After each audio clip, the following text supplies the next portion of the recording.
আজকে আমি বহুদিন পর একটা কেক বাসায় বানাচ্ছি, আর এর জন্য এখানে আমি 1 কাপের মতো হচ্ছে ময়দা নিয়েছি 1 চামচের মতো বেকিং পাউডার আর সামান্য একটু বেকিং সোডা, তারপর হচ্ছে 2 চামচের মতো এখানে আমি গুঁড়া দুধ নিয়ে এগুলো ভালোভাবে আমি একটু চেলে নিচ্ছি। তো চেলে নিয়ে আমি হচ্ছে সবকিছু একসাথে আবার ভালোভাবে মিশিয়ে এটাকে একটা সাইডে আমি রেখে দেবো।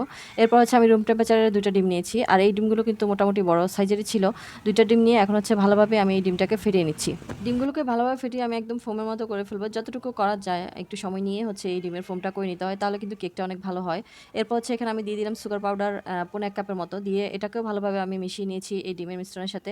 ভালোভাবে মিশিয়ে নেওয়ার পর আমি এখানে আধা কাপের মতো তেল দিয়েছি, রেগুলার সয়াবিন তেল দিয়ে ভালোভাবে আমি এটাকে ডিম আর চিনির সাথে মিশিয়ে নিচ্ছি। ভালোভাবে মিশিয়ে নেওয়ার পর এখন হচ্ছে যে শুকনো উপকরণগুলো আমি চেলে রেখেছিলাম সেখান থেকে অল্প একটু করে নিয়ে আমি আবারও চেলে নিয়ে আমি এখানে ডিমের মিশ্রণের সাথে ভালোভাবে একটু মিক্স করে নিচ্ছি, একদম আলতো হাতে ভালোভাবে এটাকে মিক্স করে তারপর হচ্ছে বাকি যে মিশ্রণগুলো ছিল সেগুলো আমি আরেকবার চেলে নিচ্ছি।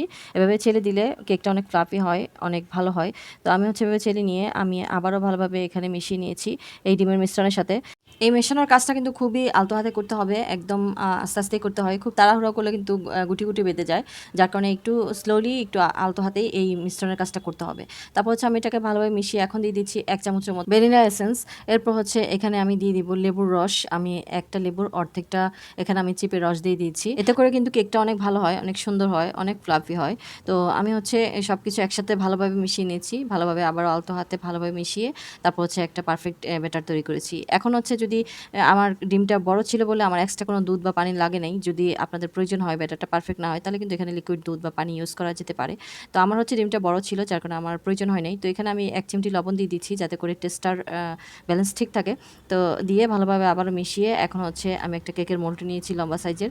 এখানে আমি আগে থেকেই কাগজ আর হচ্ছে তেল ব্রাশ করে রেখেছিলাম কাগজের উপরে, দিয়ে এখন হচ্ছে যে ব্যাটারটা তৈরি করেছি কেকের সেটা এখানে দিয়ে দিয়েছি। দিয়ে আমি এটা চুলায় হাঁড়িতে আমি কেকটা বেক করবো, এই জন্য আমি আগে থেকেই কাগজ দিয়ে তারপর স্ট্যান্ড দিয়ে আমি হাঁড়ি গরম করে রেখেছিলাম, সেখানেই আমি কেকের মোলটা দিয়ে দিয়েছি। আর এটা আমি প্রায় 10 মিনিট বেক করার পর এটা যখন একটু জমে জমে আসতেছিল তখন হচ্ছে উপর দিয়ে আমি কিসমিস দিয়ে দিয়েছি।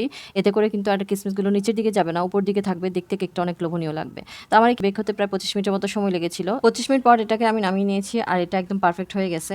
এটাকে অনেকটা ঠান্ডা করে তারপর হচ্ছে আমি এটা ডিমোল্ড করে নিয়েছি, আর এখন হচ্ছে কাগজগুলো তুলে ফেলে দিচ্ছি। আর এই পাউন্ড কেকটা এত সুন্দর হয়েছিল, বাসায় খুব সহজেই কিন্তু এভাবে করে আপনারা বাসায় তৈরি করতে পারেন খুব ইজিলি, আর খুব স্বাস্থ্যকরভাবে এই কেকগুলো তৈরি করা যায়। আমি যেদিন বাসায় কেক তৈরি করি সেদিন তো আমার বাচ্চারা অনেক বেশি খুশি হয়, কারণ ওরা অনেক বেশি পছন্দ করে আমার নিজের হাতের কেক বানিয়ে দিলে। তো এই তো আমার হচ্ছে এটা এখন আমি এভাবে করে কেটে নিয়েছি, একদম সুন্দর করে স্লাইস করে কেটে নিয়েছি।